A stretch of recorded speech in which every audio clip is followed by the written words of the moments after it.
Going live.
Hello, hello, hello.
Because please understand one thing, that on one platform,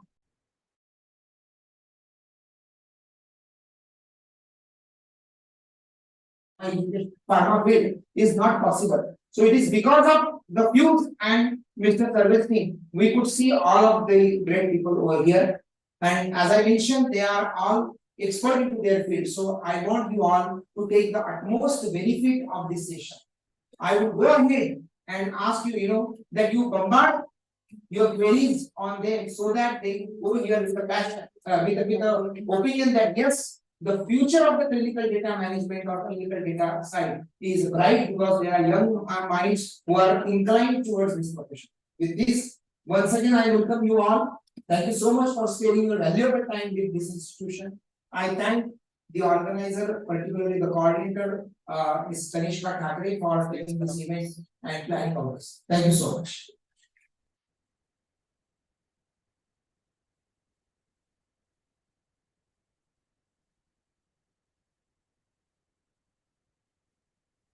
Thank you so much, sir, for sharing your thoughts. Before we proceed with the MoU signing ceremony, let us take a moment to understand the context and the significance of this collaboration. APTI, the Association of Pharmaceutical Teachers of India, Maharashtra State Branch, is committed to promoting excellence in pharmaceutical education and research.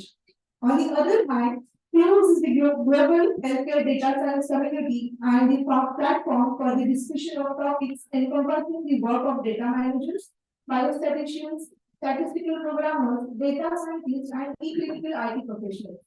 The purpose of today's gathering is to formalize an alliance between APTI Maharashtra State Branch and Phuse, fostering an environment of mutual cooperation, knowledge exchange, and the collaborative initiatives. This collaboration aims to leverage the strength of both organizations to enhance the quality of pharmaceutical education in Maharashtra state, clinical research, and data science and application of advanced technologies in the industry. Thus, for this momentous occasion, now I invite all the dignitaries and Dr. Somani sir, the President of APTI Maharashtra, to join at the signing table to make this partnership official. So we get Mr. Sarvesh sign that, then we have a I know.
You all can clap by the way.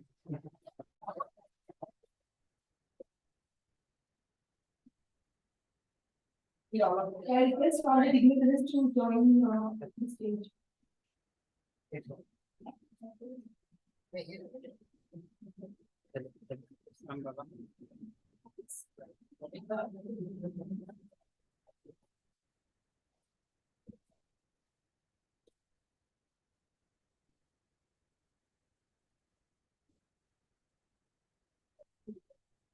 ऐसे cell बन के लगता है right अंदर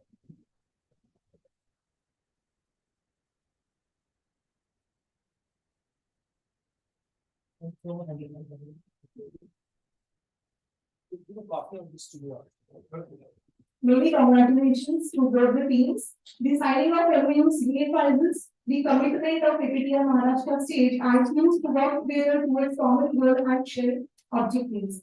May this partnership be a catalyst for research, collaboration, and the advancement of pharmaceutical education and research in Maharashtra and beyond.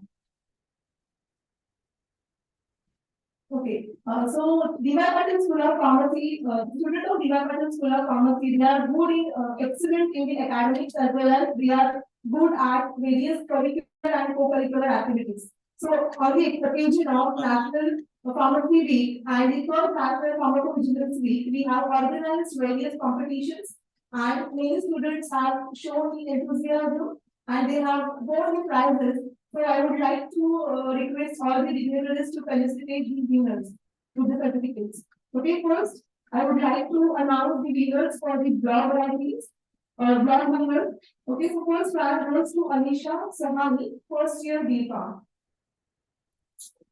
So, yes, so I request medical care for felicitate Anisha Sahani.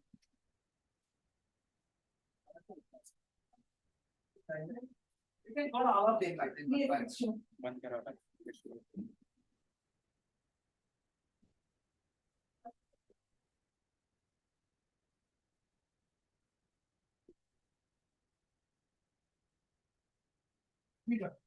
Now I request Varsha Patil Madam to felicitate Amar Vishwakarma who got second rank in the block writing.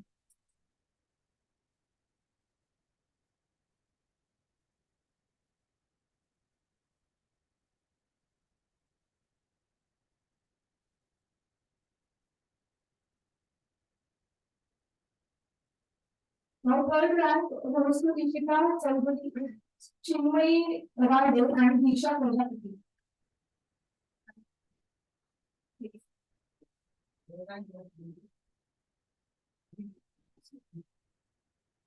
You are come.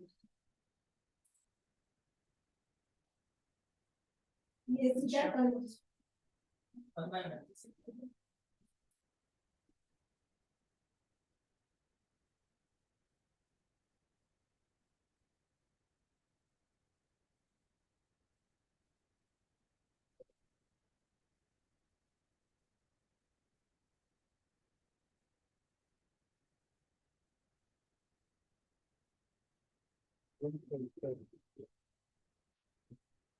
Now I request Mamta Vada Madam to felicitate the winners for poster presentation competition.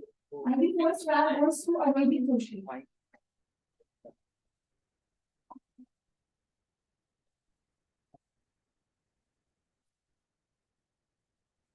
Second rank goes to Bhavna.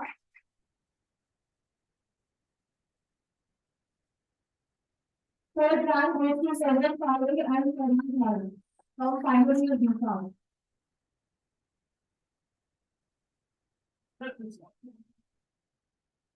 Last thing, please. No, sir, why not? Follow and, This,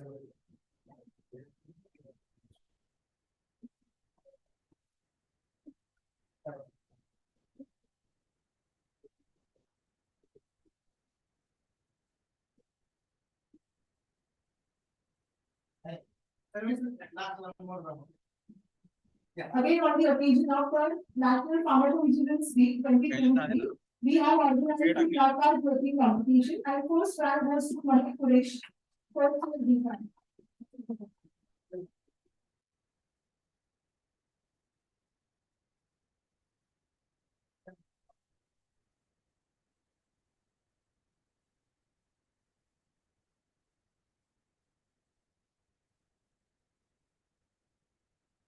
Second prize is Dakshita Dasari, Anisha Samani and Bhuvashri Patil.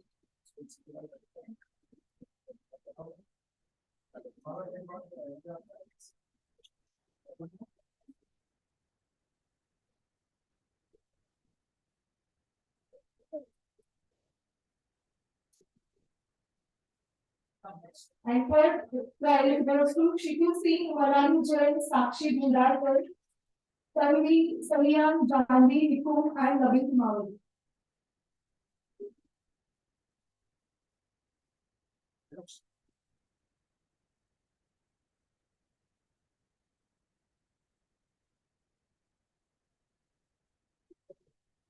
You all can come together. Shiti, Singh and Manali Jain, right? Only children. No, there are.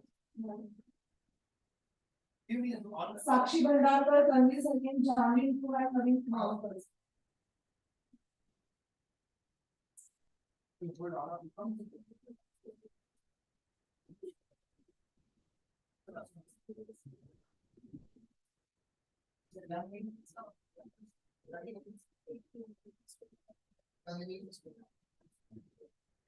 Sakshi.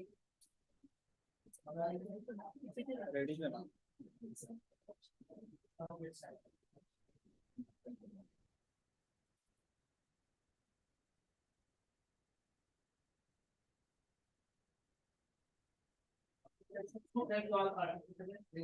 Thank you. Done, sir. Thank you so much, everyone, and congratulations to all the winners. I feel to announce that as a part of this collaboration, Devar Patil School of Pharmacy, in conjunction with the APTI Maharashtra State Branch, has Phuse with the hosting of first ever talk on the clinical research and data science. To deliver this talk, we have with us a very eminent and dynamic personality, Mr. Service. Mr. Service is an Asia Pacific regional lead and board member of Phuse, one of the few activities in India, China, Japan. He is an industry leader with 20 plus years of professional experience in clinical research and data science. He did his master in the statistics from University of Delhi and MBA from the Rotterdam School of Management, Netherlands. He has broad international experience. He lived and worked in US, Europe, Australia, Japan for several years. He is a thought-provoking leader and has been invited in more than 100 plus events in multiple countries in the past 6 years as a speaker or panelist. So I request, with this short introduction, I request Mr. Service sir to start to address the audience.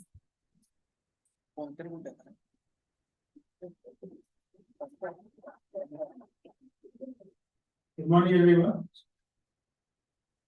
I would like to thank Principal Sir and Ranchi Ma'am for the invitation and the coordination of this visit. It was a pleasure interacting with them for past couple of weeks to plan for today's event. And good to see that we have got full house lot of people to hear what we have to say.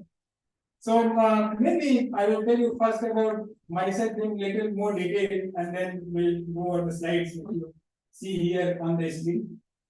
So 20 years back, I was also a student like you, completely lost. What should I do after my bachelor's in statistics? And then somebody said that after bachelor's, logical step is to go for master's.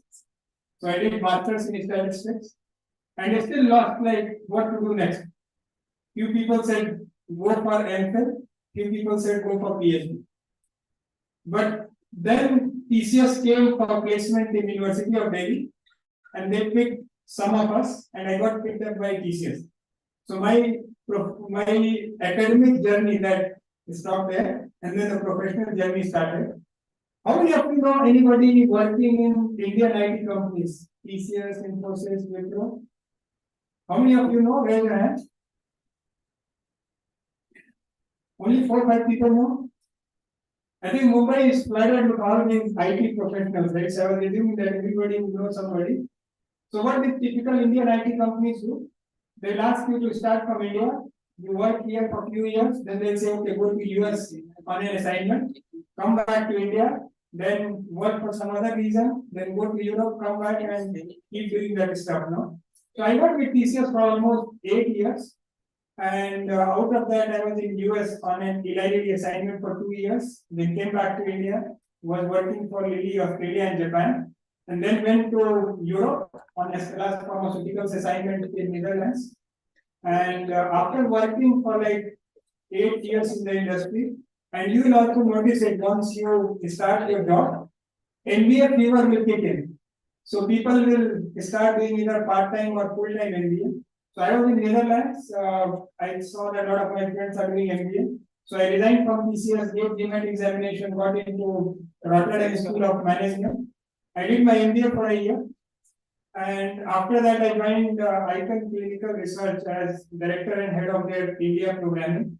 And I spent another 8-9 years with Icon Clinical Research, moving up the ranks from director to senior director, managing statistics and programming. and then became vice president, was managing the data management group, and then became APAC head, so was managing the team based out of India, China, Australia, and Japan. 3 years back, I joined Novartis as global head of strategy and operations. So that had been my last 20 years of professional journey. And once you spend some time in the industry, all these organizations like Phuse, Society of Clinical Data Management, Indian Association of Statistics in Clinical Trials, Indian Society of Clinical Research, a lot of these organizations, they will come in and then they will basically look for volunteers and then you get engaged. So I got engaged with Phuse almost 10 years back as a volunteer. Then I became a speaker in one of their events. Then next time I became a panelist. Then I got into their India organizing team where I was just organizing some events. Then I became chair for one of the events. Then I moved to the board and now I head a few activities across APAC. So I take care of all activities in India, China, Japan, and other countries in APAC. And I represent APAC region on the team board. So that is what my career journey has been. And I normally share it with the students because that will basically give you a confidence, right? Of two things. One is that your age is very close to my professional experience. So I think most of you would have been born around that time, or maybe a few years earlier. Second confidence which you get is that the people who come on DAS, they were also lost just like you when they were students. Just firing bullets in all random directions, having no clue where they'll ultimately end up, right? So these are two things which people get to know after hearing it. So I keep telling it, and you'll get an opportunity to even hear from other leaders of the industry who have accompanied me today for this event. Coming back to the slides which you see here, on the left hand side you can see map of India. And so far we have visited around 17 different universities and colleges all over India. From north, so in north we went to Naipur, Mohali, we went to University of Delhi. And then in the west, we went to a couple of colleges in Mumbai. This is the second one. Then in the east, we went to some colleges in West Bengal. And then we did a lot of visits in south. And that is primarily because a lot of clinical research professionals, they are sitting in the southern part of India. So you can see we went to Kerala University, Kannur University, Calicut University, and we also went to Naipur, Hyderabad. Then we went to some colleges in Bangalore. We were in Sarita University a couple of weeks back and addressing their medical students. So this has been our journey, and we are quite excited with today's MoU because that will give us access to, I assume, like 50 plus colleges, and probably that will help us to educate and influence life of more and more students. So in these 17 colleges, we have interacted with 100 plus faculty members. We have addressed 3,000 plus students. So now we have good clarity of what students are actually looking for.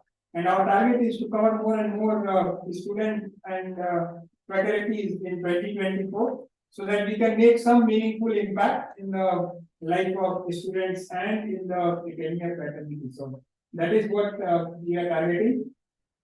Now if you go to the okay. This one? This one? Okay.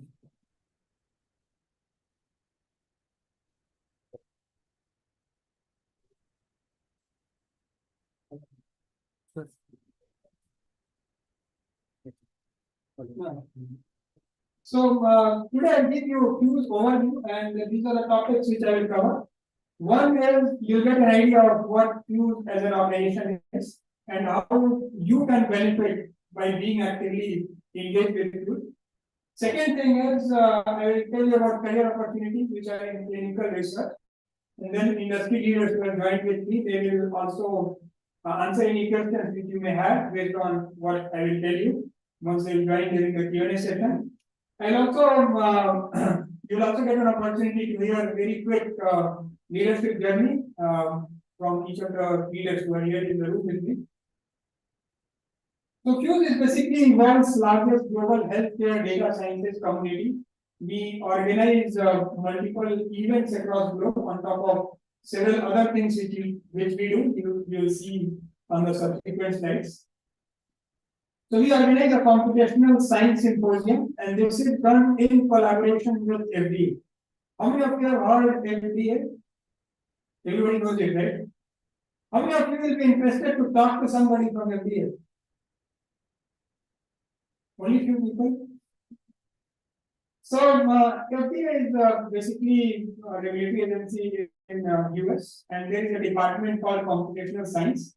So every year we jointly run an event in Washington DC called Computational Science Symposium. And the main responsibility of computational science department is that how they can enhance the processes and the technologies so that approval of drugs and the document review that becomes faster. So that is what we do like every year in March, April time frame. Then we organize a European event. We had a couple of weeks back. So every year in November, we have a European event. This year we had 671 people from more than 120 plus companies and from 25 plus countries who attended. So it's a good networking opportunity. Then we organize our US annual conference that happens every year in February or March. Next one will be happening sometime in February. Then we organize single day events because everybody does not have luxury to travel overseas to attend the events, right? So what we do, we organize single day events all across the globe. So last year we organized 30 plus single day events, and all these yellow circles which you see on world map, those are the cities where we had the event. So we had in the US, we had in Europe, we had in APAC, and in multiple countries. And there are 90 plus people who presented in these events, and there were people from 433 companies who participated in these events. Can anybody name 433 companies from clinical research space? Forget about clinical research. Can anybody name 433 random companies? So that is the reach which Phuse has. Now, if you look in terms of popularity from 2021 versus 2022, 78 more companies came on board. Can anybody name 78 companies if not 433? Right, so that is the reach which we have, and now we feel that once we get access to the academia, we will be able to make very similar slides that we have access to 400 plus colleges in India, right? We have access to maybe many thousand students in India, right? And you bring in industry leaders who can work together to co-create something which is meaningful for both parties, right? So on one hand, all industry leaders are struggling to get right talent. On the other hand, the students are struggling to get the right job, right? So I think we'll work together to make sure that how we can make it more meaningful for both parties. Next year, we are organizing these 4 events. One will be happening in Hyderabad, one will be happening in Chennai, one in Gurgaon, and one will be happening in Bangalore. So these are the 4 events. If any one of you are interested to interact with the industry leaders, so these are exclusively for industry leaders, so we will not allow students to attend because we have student events differently the way we are having now. But if anybody is interested to travel to any of these locations and interact with industry leaders, we'll be more than happy to facilitate that. This time we had 3 students from NICOR Hyderabad who sort of came, they interacted and they really liked it. So if you have a LinkedIn profile, you can see their testimonials and what they experienced. If anybody is interested to even talk to those students from NICOR Hyderabad who attended, feel free to take my number, do me WhatsApp. I will be more than happy to make sure that you get an opportunity to interact with them. But I think they really enjoyed it because there are just 3 students and then there are hundreds of industry leaders. So it's more of a reverse Q&A.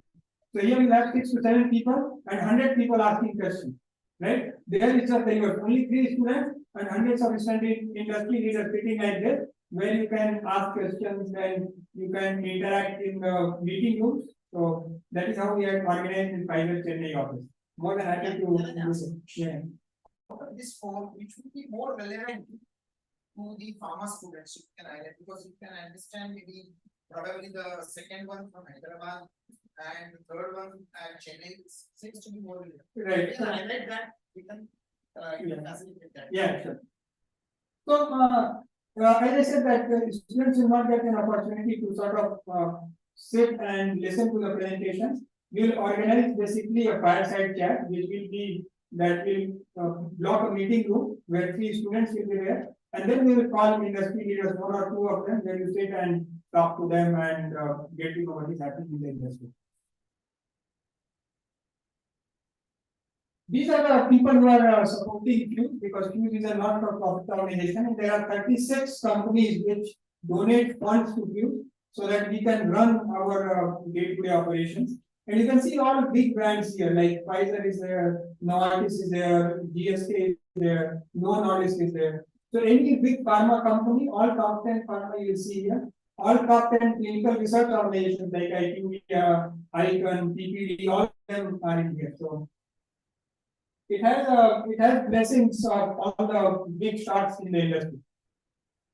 In terms of free education, there is a lot of free material which is available, and we are talking to principal sir before this meeting, and he was telling that most of the students who are doing pharmacy, they go for traditional pharmacy type of jobs, but for your awareness, there's a lot of job which is available in the data science space as well. So you can become a data manager, you can become a statistical programmer, and there are a lot of roles within data management. So there are people who are doing database build, there are people who are doing data cleaning, interacting with hospitals and resolving queries.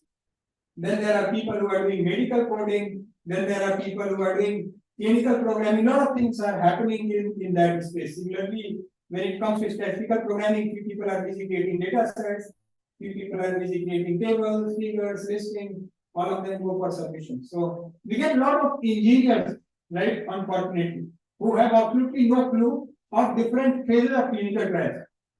So when they join pharma companies, we first teach them that there are different phases of clinical trials.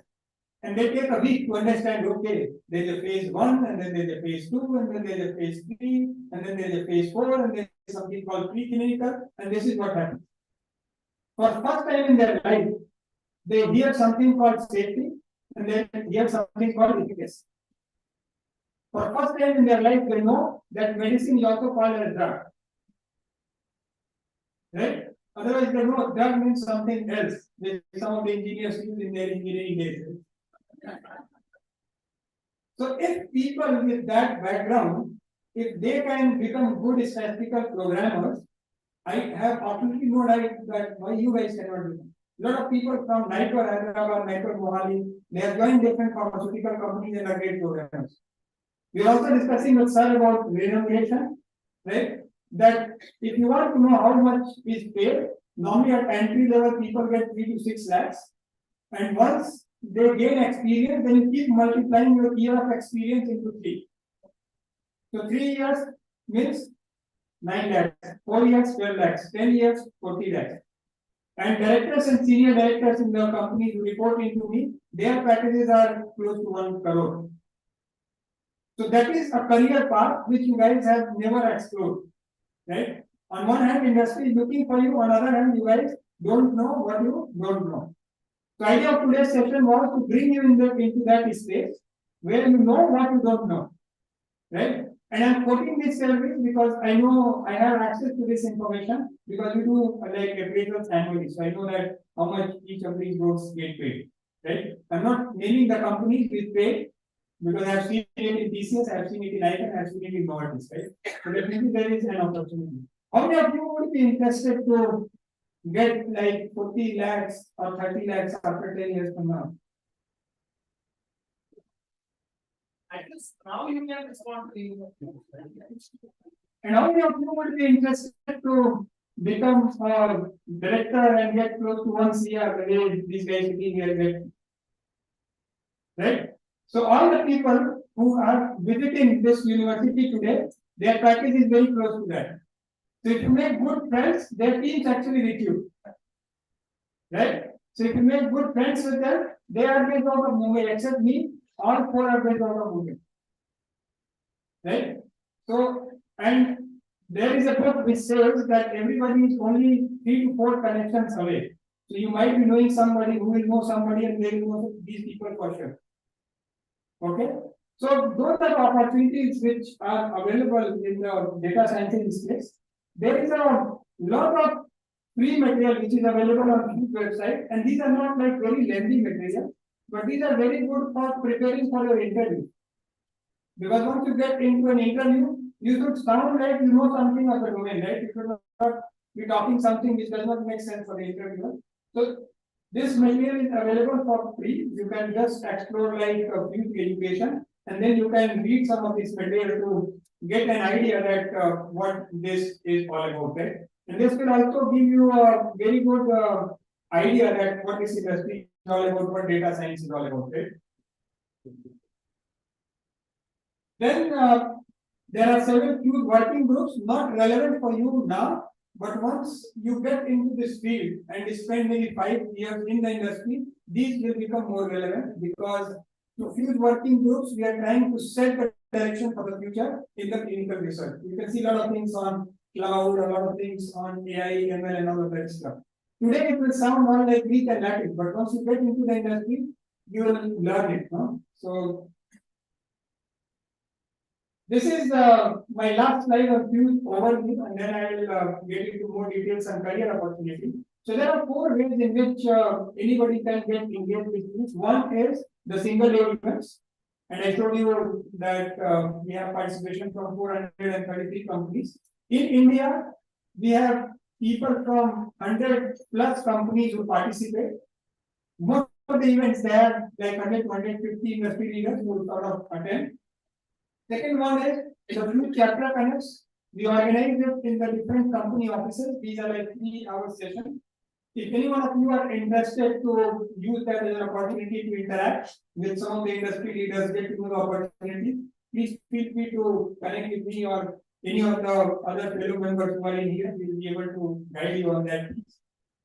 Next one is Phuse working groups, not relevant for you for now, but I thought to tell you because that will become relevant once we spend 5 years later. Next one is the Phuse Academia Connect, very similar to what you are experiencing now here in the room. So these are the opportunities which you have. Now coming to career opportunities in clinical research, these are the companies which are hiring in India. Right? How many of you are aware of all these companies which you see here on the screen? I said all. So I'll move the slide back and then I'll ask you to name all the companies. How many of you are aware of all the companies? Okay. How many of you are aware of half of the companies? Okay. The lady in the back, pink suit, can you name those companies? Can you stand up, please? GSK, Pfizer.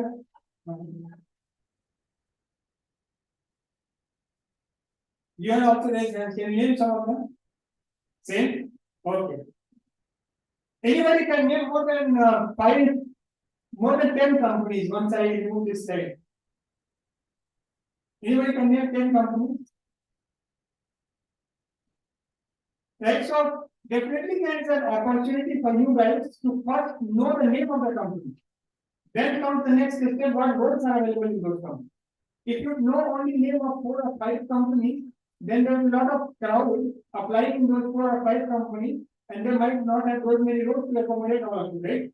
But once you know all these companies, right, and there are more than 30 companies here on the screen, right? Then your opportunities will become 7 to 8 times than what you currently have, just in terms of name of company. Once you know roles available within those companies, then your opportunities will become 30-fold, right?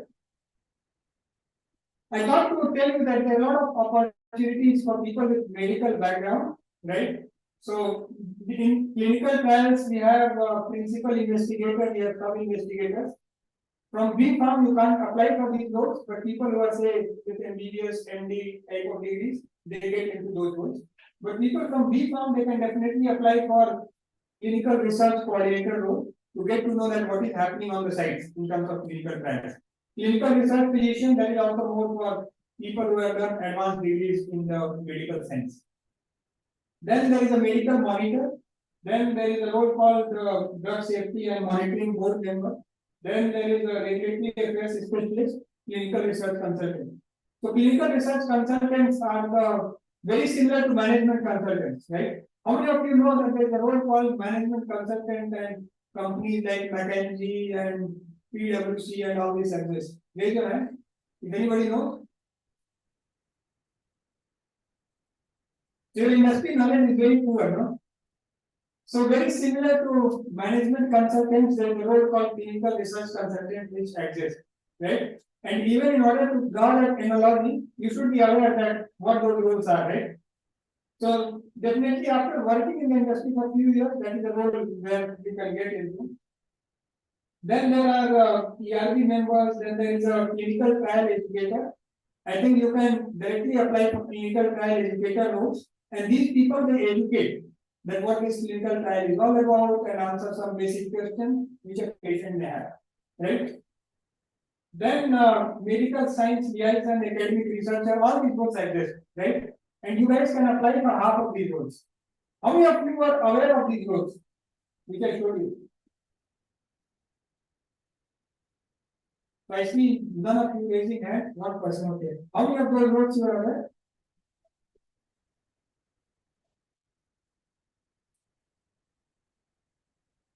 Okay. So she was aware of 2 roles out of 9 which I showed. Anybody who was aware of more than 2 roles?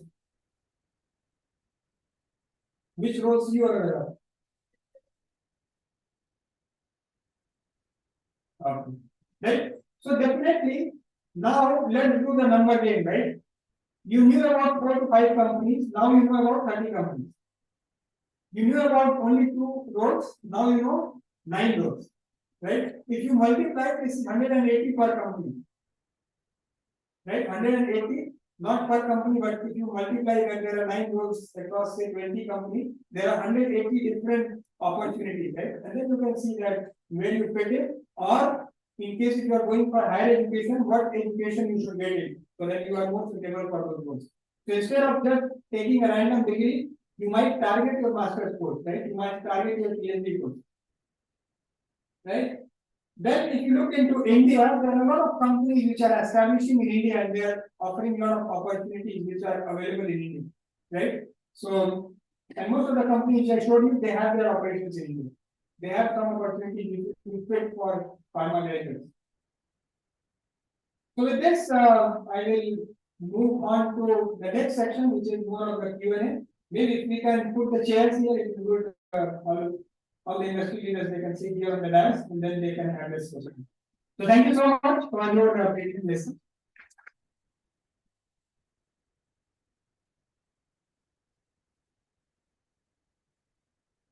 So we still have half an hour, so please feel free to ask questions. I would like to welcome Balram, Mamta, Krish, and Varta here with us. Is there any mic which students can use or not? Okay, so you can.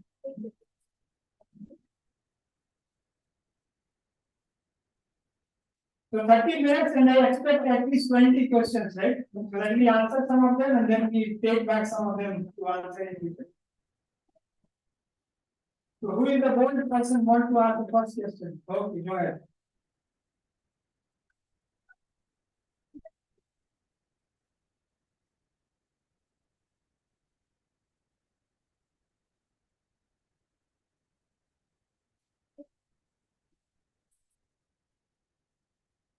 Can you please the color mic and just leave it rotate?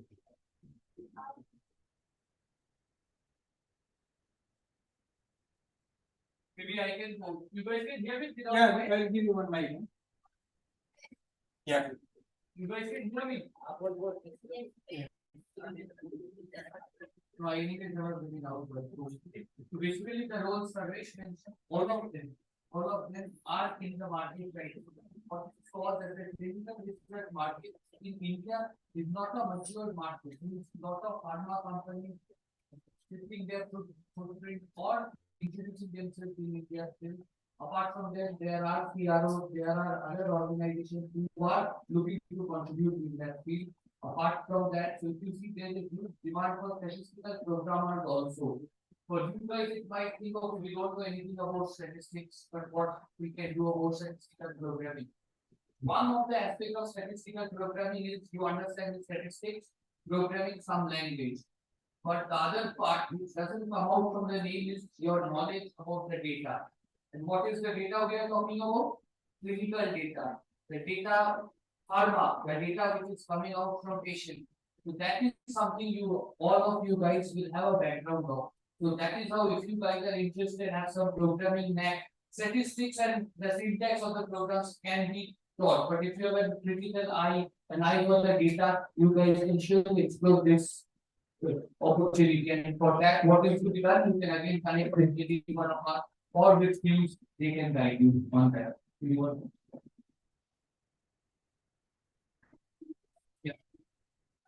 Basically, I found clinical drug designing a very interesting topic, a very interesting field to explore.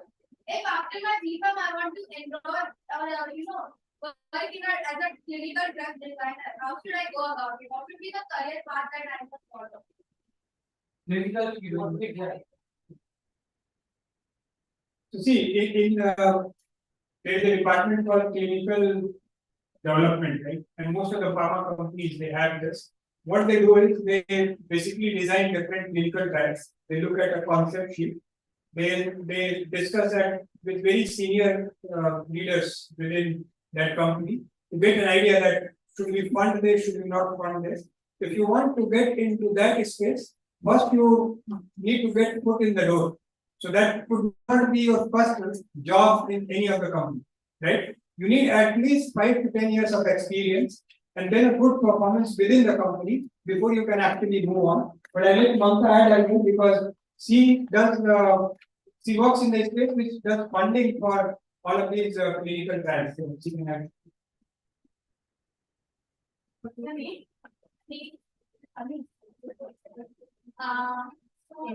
your question is how do I get into it, right? So I would say that what you like. And of course, getting to it, speaking about the interview, right? How do you crack the interview, right? I think some of it's really exciting, right? How do you do that to learn more about it? There's a lot of it, right? So you can get into that. So first, we get to know what is clinical research and some of the courses have. There are 3 courses available in Coursera. So first, cracking the interview is the first thing. We have to do that and understand how to get into all this industry and companies. So there are a lot of it. It's a service based or you want to get into sponsor. Eventually, the moment you spend 1 or 2 or 3 years, you understand, okay, what is the ecosystem in this right? And based on that, then you can evaluate or move on further and advance your role. But the first thing at the moment, I would say that get to know what you want to do. Which field you like. Are you someone who like to write, or are you someone who like to travel? There's obviously there is the option. If you are you someone who really like to consult, so service talking about management consultancy. So these are the options. So find out what are the kind of the typical job profiles we have and what's your personality. Try to match up and get more and more information. I think you are the best generation what we have. You have access to Google, so know about it and get it to based on your interest. So I'd like to build on what Mamta said, right? So how many of you are passionate about traveling all over India? You'll get a flight in the morning, go to hospital, do X, Y, Z, stay in a 5-star hotel, spend 3 days, travel back to your home. This is the job profile. Everybody, right? So then there is a role called clinical research CRA, right? Right? So CRA and CRC role, their job profile is exactly like this. And most of the bachelors, they get into their job. Once they get married, then their husbands and wives, right? Either they are men or women, they say stop it. Few people still continue after marriage and they stop after having kids. Right? So it's a very good opportunity for you guys as bachelors because I don't think anybody is planning to get married maybe next year, right? So you can have fun with your boyfriends and girlfriends for next 5 years, right? Get into CRS, CRC roles, and then you get an idea that what this field is all about, right? How many of you are very much interested just sitting on the desk and read and read and read and read and read and read? How many? Okay, then you are fit to get into the role which you just inquired about, because that will require a lot of reading and research just sitting at one place. Okay, how many of you are very much interested to very good with numbers? How many of you are there? How many of you like programming? So for you guys, there is a third role which Chris explained, right? Is tactical programming role. How many of you are very good diplomats? Means गलती किसी और ने की और किसी और को छोड़ दिया. Right? So all diplomats are sitting in the back, right? So all the people who are very good in diplomacy, you can get into data management because that requires a lot of interaction and a lot of stakeholder management. So data management professionals, they interact with dozens of stakeholders, and every time somebody else will do the fault, and then they'll say data management did not either clean the data on time, did not log the data on time, did not respond to the query on time, and every time they have to push back and defend. So if this is your personality type, this is the role you should get into, right? So I'll let others talk about it, but there are a lot of words and Mamta very clearly called out. That first look at what your interest area is, and then there is a psychometric test, and you guys can do me WhatsApp. I can give you the link. So that will tell you that what type of personality you are, and then based on that you can choose which career path you want. After 20 years, it's not that easy to change your personality, right? You can go through the psychometric test, you can find out your personality type, and then you can choose whether you want to have flights and stay in 5-star hotels, doing CR and CRC roles, or you want to just sit on the desk, do a lot of reading, the way you wanted to do, or you want to get into programming because you are good at numbers and programming, or you want to get into data management because you are a very good diplomat and can handle plenty of stakeholders. Next question. Yeah, go ahead.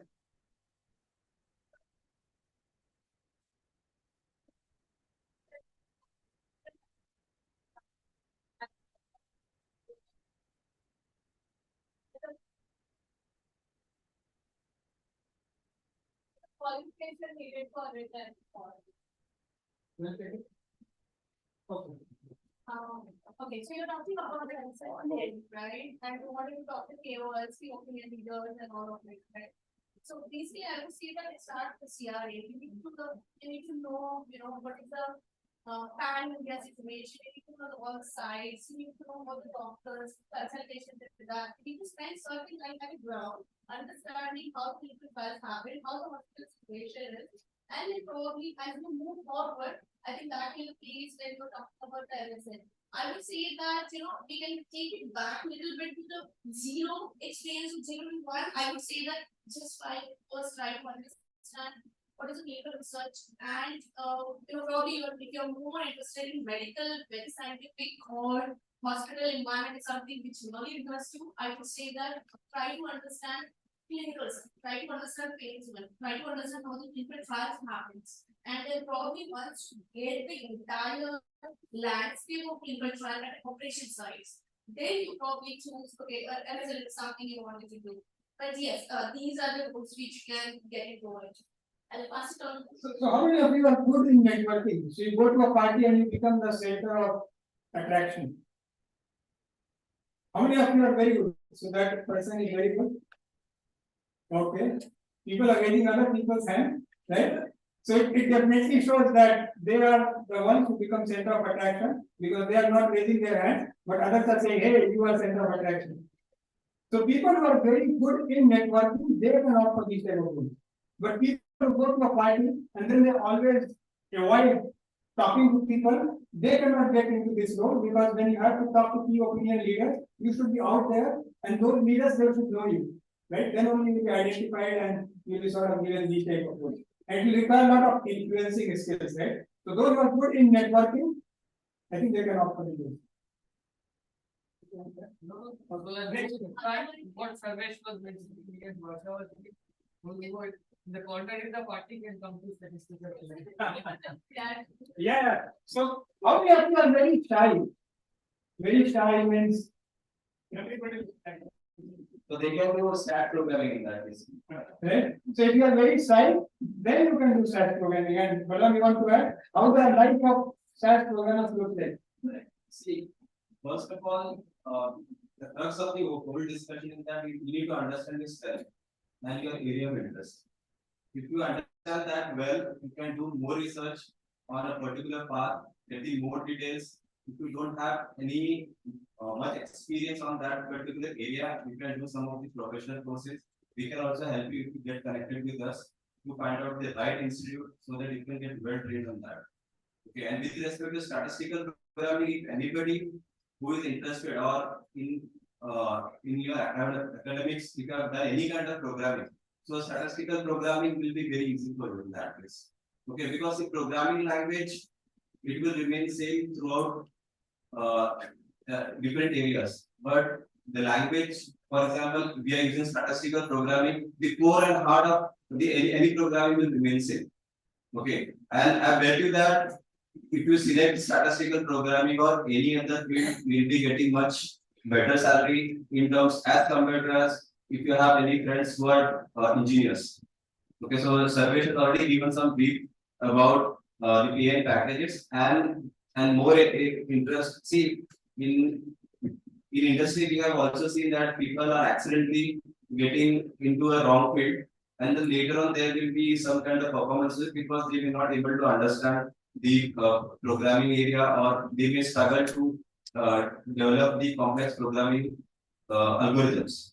Okay, so it is important that you figure out your strength and play with your strength. That is my suggestion from my side. Thank you very much. Next question. Yeah, go ahead. Very particular question my parents I really want to get that.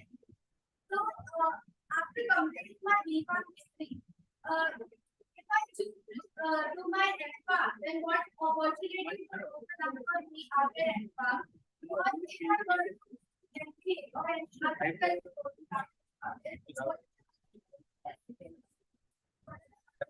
countries,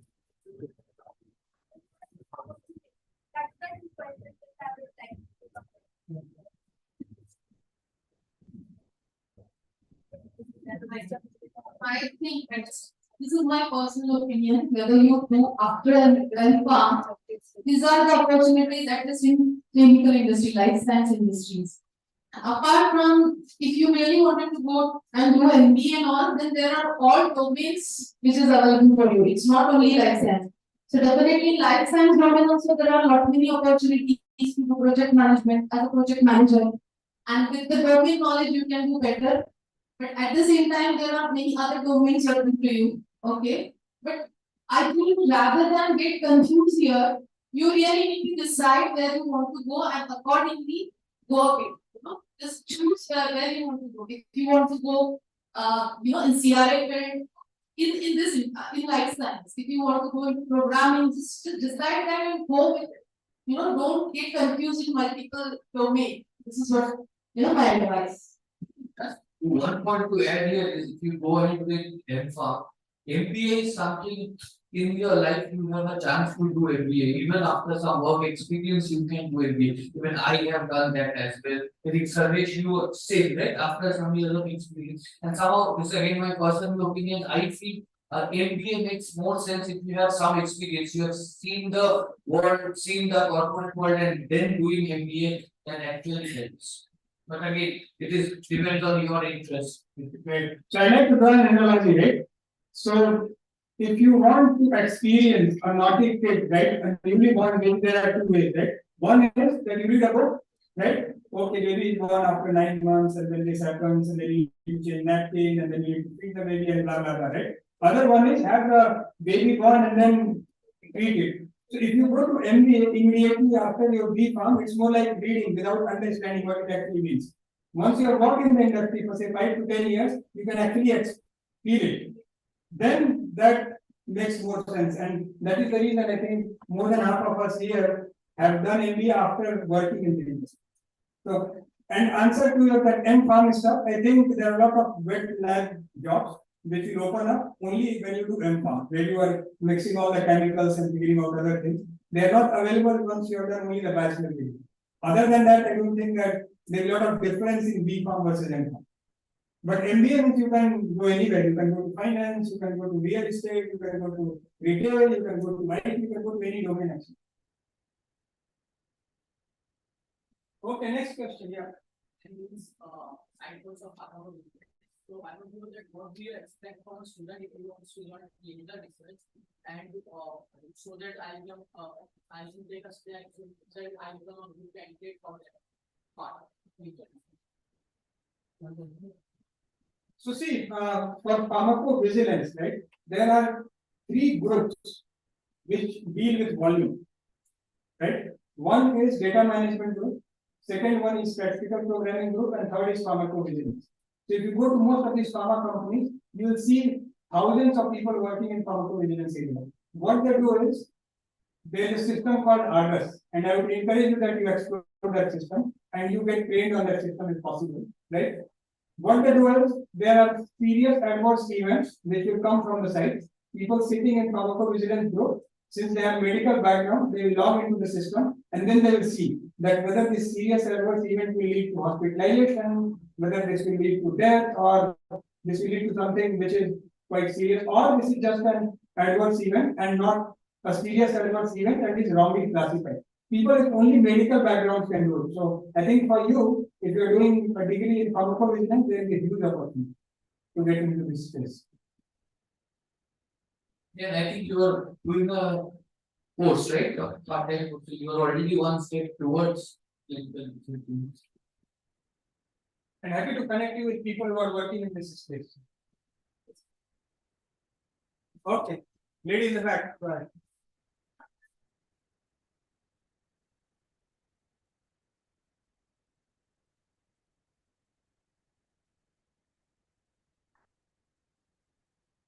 The masters which you're talking about.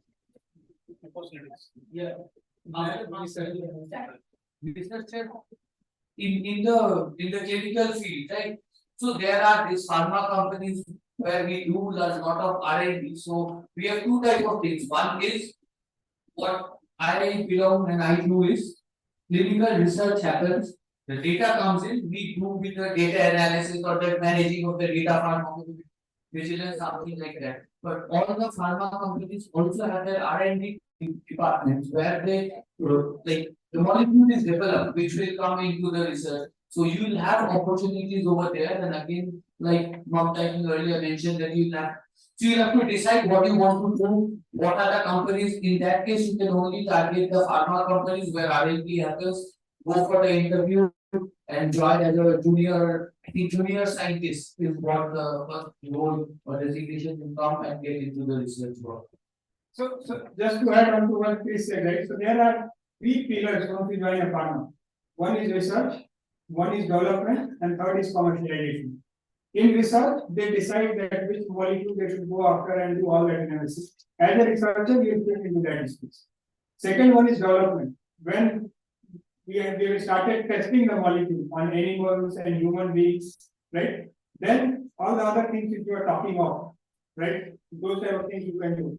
Then comes the commercialization. When the medicine is developed and now you are selling it in the market. Then there are a lot of roles where again you can join as a B pharma student, right? But for you, as you said, this first one, research, where they're thinking things at molecule level, I think that is where you can fit in, and you can fit in any of the pharma companies.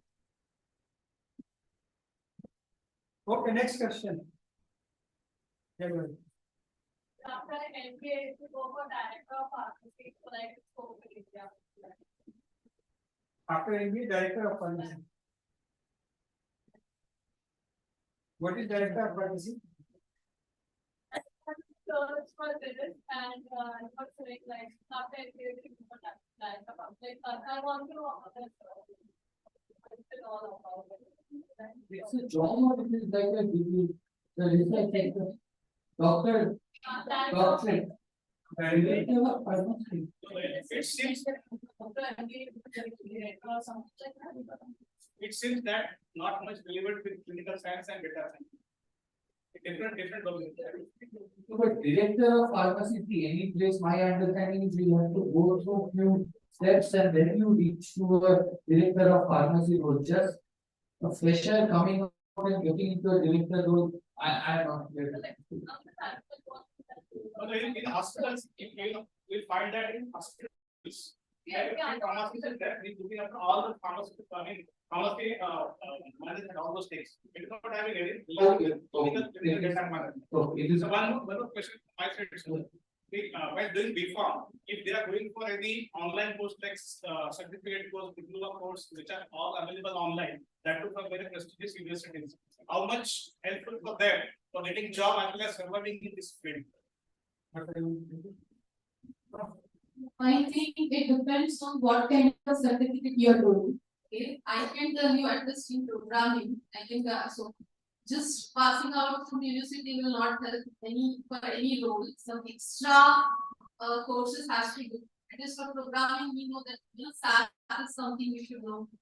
And for being in pharma, maybe pharma industry, I think which is recently few back it's come serious standards, which is a standards for pharmaceutical data, which we follow across globe and which is we using and we submit it to APTI as well. So having that knowledge will definitely help whether you go anywhere. And this is what I feel. And again, it depends on the which certificate you're doing, if whether it will help. I just add, probably I will give you a quick example. Say for example, I am recruiting. I interviewed two candidates. They are from similar background, almost academically. The interview has happened similar way. They have given almost whatever the percentage of answers are correct and all, but I need to choose anyone. Probably in that case, I will look into the person who will have some extra benefits or knows, say for example, they know Python, or anything else, they might get an age over the other candidates. So doing these things will always help you. And even learning is something you can't stop in any time of your career. So I still keep on doing courses, and I think most of us we all keep on doing. So you have to continue doing that. I would like to add one thing, and then Balram can add. So, see, there are two types of impact. One is that direct impact, one is indirect impact. In case if you are doing any soft skill courses online, like how to improve communication, how to do stakeholder management, interviewing skills, and all of that stuff. So, there will not be any direct impact, but there will be an indirect impact because now you are very well prepared in terms of soft skills whenever you are appearing. So now you will present the same view but in a very different manner to impress the interviewer to get the job. Then there are hard skills, right? The way what kind of things were saying, right? So like R and SAS and CDS, right? All of these things which you do, then you can actually talk to the subject, right? So it all depends that what type of certifications you guys are doing online. But in case if you can share more details that these are the certifications people are doing online, then probably we can tell that whether they are relevant or you can spend maybe that time to do some other certifications which may be more relevant to this.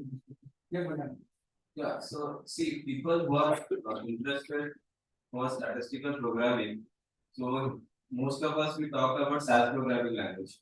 Okay, now SAS as a platform, many of the students may not found this kind of software so that they can do programming at their home or in the colleges. Okay, so the alternative for SAS, you can learn R programming.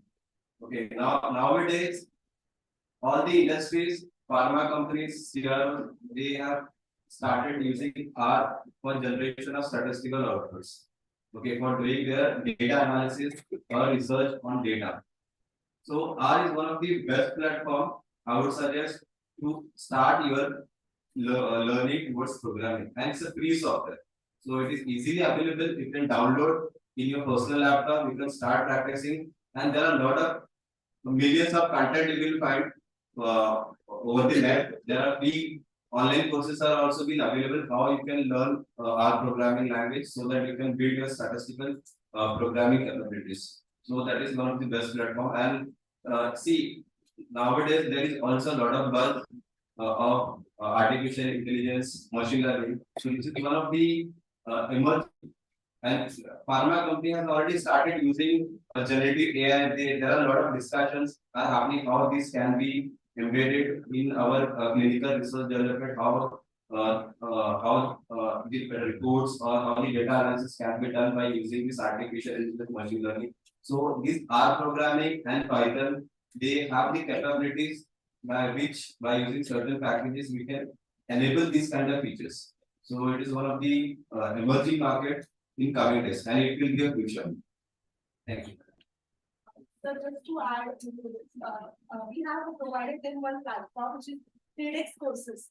So many students have enrolled for the TEDx courses and many students have started the courses, and we have identified many courses like entrepreneurial mindset, then project management, data science, then clinical trials. There are many courses in those subjects. So many students have already enrolled for those courses, and those courses are actually provided by a very esteemed organization person. So they are already, they are You see, guys, we guys are very lucky. When we started our career, there was no information at all about clinical field or any like what kind of roles are available, how industry is going. So we have been selected most of us by campus or by some references. Okay, so nowadays these kind of awareness and information about clinical research, how what are the different roles are easily available over the net. And see, we all are sitting here and giving you some kind of guidance. Okay, so I believe that you guys are very lucky. You should utilize all of our knowledge and select the right path based on your strength. Okay, I just wanted to say that start looking for CV. Let's start from there. How do you start? Man just said that you do have a certificate course and a lot of trainings. The question comes, which are the courses? There's so much, right? And also we talked about the personality. How do I know that what kind of personality I have? What you do is that if you're a person who likes to sit on the computer for a long time and you are a very geek person, what I would say that go for art programming, like I think I've just mentioned about it. There are a lot of open sources. So you can transfer those skills. What you're learning today. So that's one of it. Get into it, complete the course, and then see that it is really, are you enjoying it? Then keep continue doing it. If you're not enjoying it, stop it. Move it to the same other. They talk about MSN, we're talking about it, right? Go for clinical trial base. Try to understand what is a drug discovery, clinical trial 1, clinical trial 2. What are the phase 1, phase 2, phase 3, phase 4? What are the types of the clinical trials we have? Service talked about drug discovery, drug development, and commercialization, right? What are the differences between that? Drug discovery, one talking about the molecule, right? So if I'm not someone who really aspires to become a PK analyst, so that is something you want to pick up. Drug development is something where you're going to have statistical or something like that. So look into a different courses and try to see that where you fit, and that's how you differentiate. So when we see for in front of the hiring manager, when I see that I have 100 pharma, we pharma one from one institute, how do I differentiate? How do I relate? The kind of the language you are talking about it, right? So when you learn about these languages, what happens? You will be able to converse us with the right the term I would say that, right? If you're coming in a pharmacovigilance or a pharmacy college, I know that you do understand PK, PD, right? So we are talking about your language. So what I'm trying to say is that if you want to get into clinical research, start talking about our language, which is clinical research. What are the phase 1? That's how we start. Just make that journey, easy for both of us. That's how we both need to learn each other, and I would say that that's a one way of going about it. Starting out. Okay. I just wanted to have an understanding from the entire group. You guys are UG, right? I just wanted to understand who really wanted to do L pharma. Who's like, okay, now I'm decided. Now I want to go for PG. Okay, so PG. Okay, you're really interested, and you already chose the concentration. Which concentration you wanted? Right? Okay, the second part, who really wanted to go for after, maybe an M.Pharm and then PhD. Okay, how many people are there who completed, who will complete the B.Pharm year and fly back or fly to US or for other countries in Europe for completing master? Okay, how many people are there who really interested in doing an MBA right away? Okay, and how many people are really interested in doing general management, MBA or healthcare management, same MBA? Okay, so everybody wanted to go a mix of it, not general at all, right? Now there was a question about doing pharma or MBA. What should I do? Pharma is someone who really interested in scientific knowledge. MBA is someone who's really wanted to get into general management and consulting. So if Cyrus talked about commercial space, right? So that's the third space, very fitting to it, basically, because you want to sell the drug in the market. So that's where MBA comes into picture. But you are the someone who are going to say that I'm going to complete I am pharma. You are the one who will be sitting and drafting to get that drug approved. So that is the drug development. And you are the someone who say that okay, wet lab is a thing for me, and I'm going to stand and do the genetic and standing in front of computer and do the computational biology, something like that. Then drug discovery is a place for you. So that's the landscape. So what I wanted to see that try to navigate these parts and see that very well fitting. Like when we are at home, you have a comfort, right? Try to find your comfort by experimenting all these areas, and that's where you want to go for it. Don't look for what is more important, which is really whether GPT gonna take our job or not. No, that will never going to happen unless you know that who you are and what you're bringing on the table, and that's come from your brain, and that's people skill, or that's your skill, which is unique to it. Okay, so just stick to that part of it. I will say that, and also the last point which I wanted to highlight is that MBA is a one thing. We always feel that as a science background, that's something we are not made for it. I don't know. That's always we feel that. While going for the journey, I would say that if you feel as we talk about it, you go for MBA, but try to understand the landscape first. Which landscape or which industry I want to get into it, and understand that, and then get into the MBA. That will make more sense of it. Another part, if you really looking for IIM or something, go for it because you bring a diversity. Because in IIM or any IIM institute, what happens is that 80% coming from the engineering background. You are the one who are 20% people who are bringing the diversity, and your diversity matters when it comes to the management. So, is that something that interests you? Go for it. So that's all I wanted to say. Yeah. Any question? So what should I do after this? But my number has WhatsApp. So my number is 9840. 411 782. So a lot of calls still received. And guys, see, you can also connect with us through LinkedIn. So if you don't have profile on LinkedIn, Let's raise the hand. that's very limited. You would suggest everybody should have a LinkedIn profile. If you don't have LinkedIn profile, you will not get the job, that's for sure. You're not afraid of the curve. Everybody. So anybody who has a LinkedIn profile definitely has much higher chances of getting a job than those who do not have a LinkedIn profile. And if interviewer asks during the interview, do you have a LinkedIn profile? And if you say no, then he will reject you there. It means you are just sitting there without much interest in the industry. You just came to do some time passing. Otherwise, if you are interested in industry, you should have had a LinkedIn profile. So I think that is a must. Right. See, LinkedIn profile will help you to follow companies also. Okay, for example, if you are interested to follow some of the pharma company or the CRO, you can follow them, and wherever there will be a job posting and wherever there will be any kind of recruitment drive, so definitely you will come to know from LinkedIn. So that is the reason we are insisting to open the LinkedIn.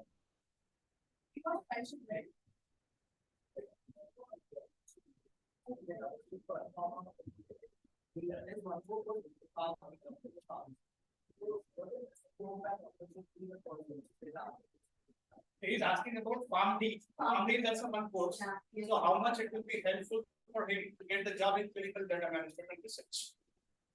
See, the plain and simple answer is irrespective of whether it is B farm or Farm D or M farm, you can get all the opportunities which you can see. Right? So nobody is going to ask you that how much knowledge you have in clinical pharmacology, right? How much knowledge you have in pharmacokinetics and pharmacodynamics, right? People will see that you have a pharmacy background, and then here are the roles which are available. Then comes the specialization. Similarly, say an engineer goes to apply for an IT company, they're not too much interested as whether it is mechanical, civil, or computer, or electronics. They say, here is the job, and then they'll ask questions, they treat all engineers like that. Now, if you go to a semiconductor company and then you say, I'm a civil engineer, then they will have elevation, right? So the roles which we talked about, they are available for anybody with pharmacy background. Because as we are sitting here, we all have a different educational background. Okay, I have completed my master in application. So everybody, if we check, everybody is like somebody are from pharma, somebody are from technical background. So irrespective of your education, it is all depends on your area of interest.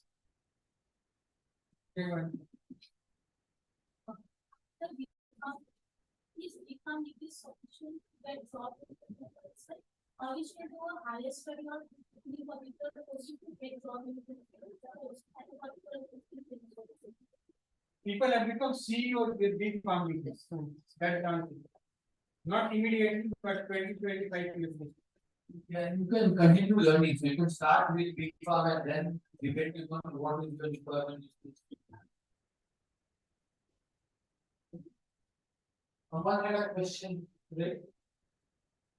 So last question. Yeah, last question, who wants to ask? Last question. So Nobody? first is board and last is special. Nobody? Please, please. Can you explain more about CR and CRT? And this is new for me. And if you are now a student with this 20 years of experience, how do you go and achieve this? CRN, yes. So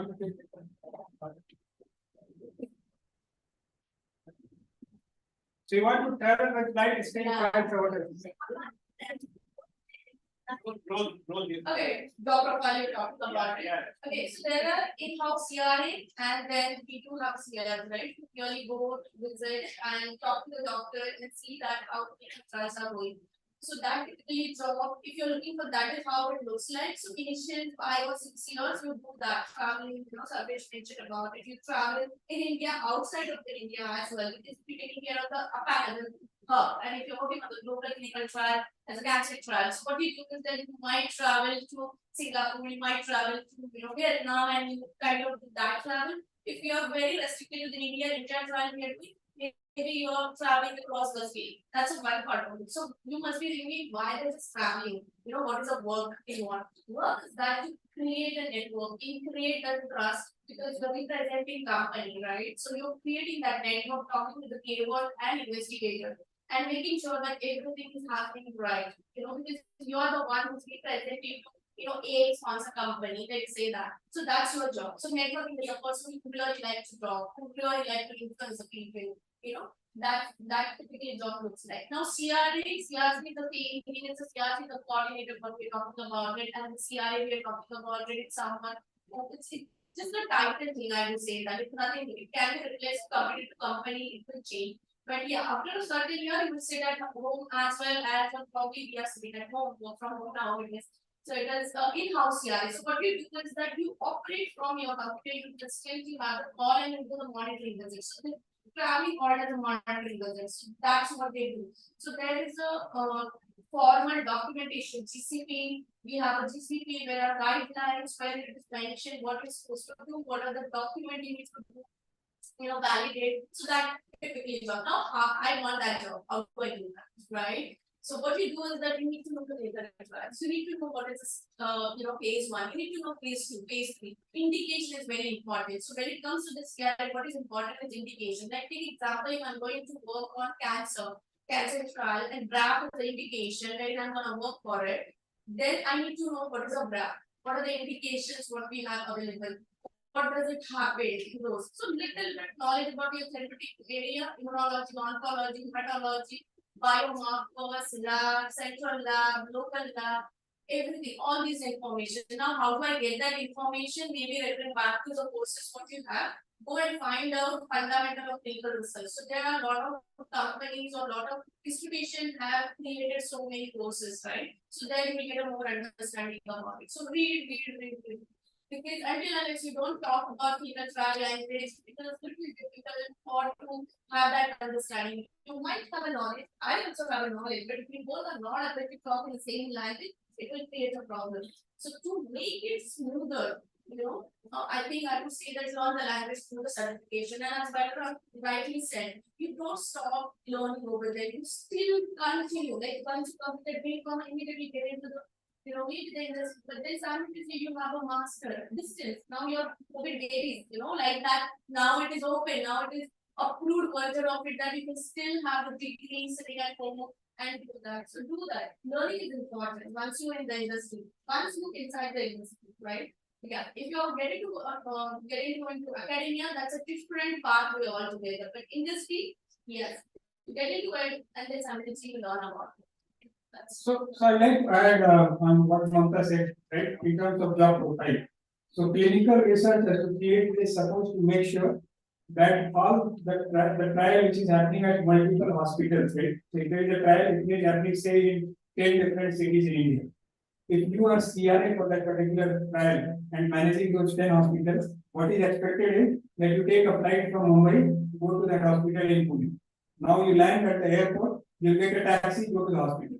Once you go to the hospital, you have a checklist, as she mentioned, right? That will be a GCP checklist, right?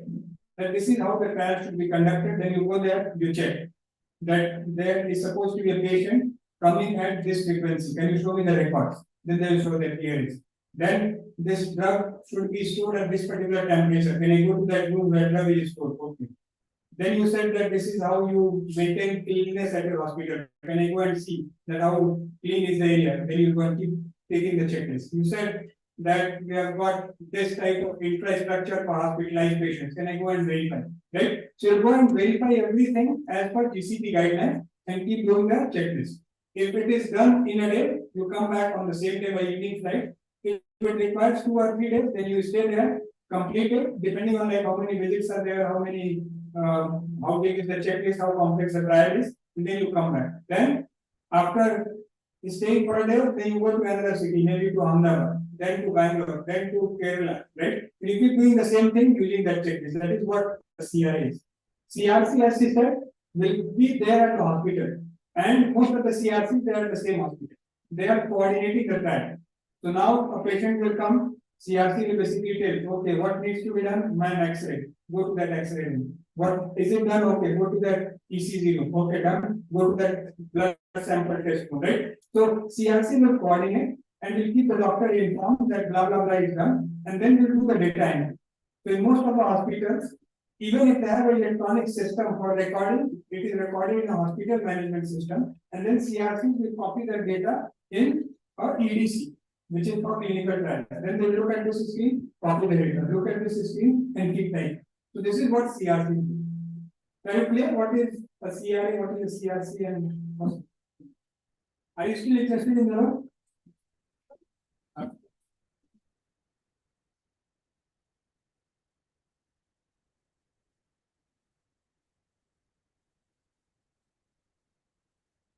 So we'll stop the discussion here. Those who have more queries and doubts and any questions, you can connect with the services and share with you all the contact number of services. You can contact me anytime. So first, I would like to thank Mr. Service Sir for delivering such a nice talk on the building the career opportunities in clinical research and data science. Next, I would extend my thanks to all the dignitaries who have interacted with students, and we are truly grateful that you have shared knowledge, you have shared so many ideas and information with students. So we are really grateful for that. Now, I request Mr. Dr. Vivek Mandalwar sir to felicitate our today's speaker, Mr. Service sir, with a certificate of appreciation.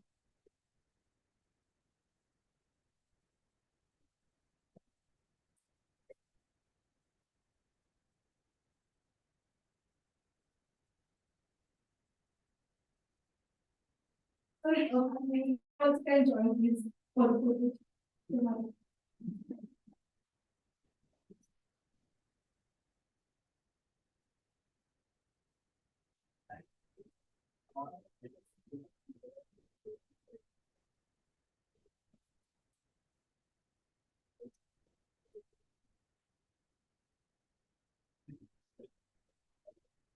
Thank you, Dr. Vivek Singh.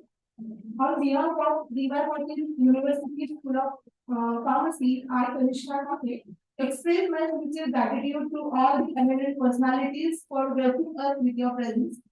We are indeed honored to have you all. I would like to thank Dr. Somani sir, principal, for being the guiding light for this event. Lastly, I would like to thank volunteers, teaching staff, the non-teaching staff, the students for making this event successful. With that, we conclude this event. We hope to see you again in our future tenures. Thank you so much, everyone.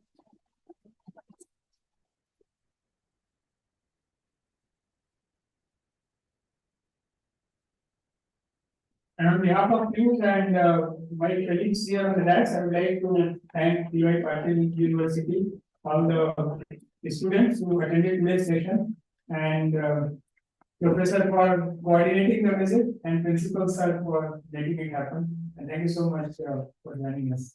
Thank you.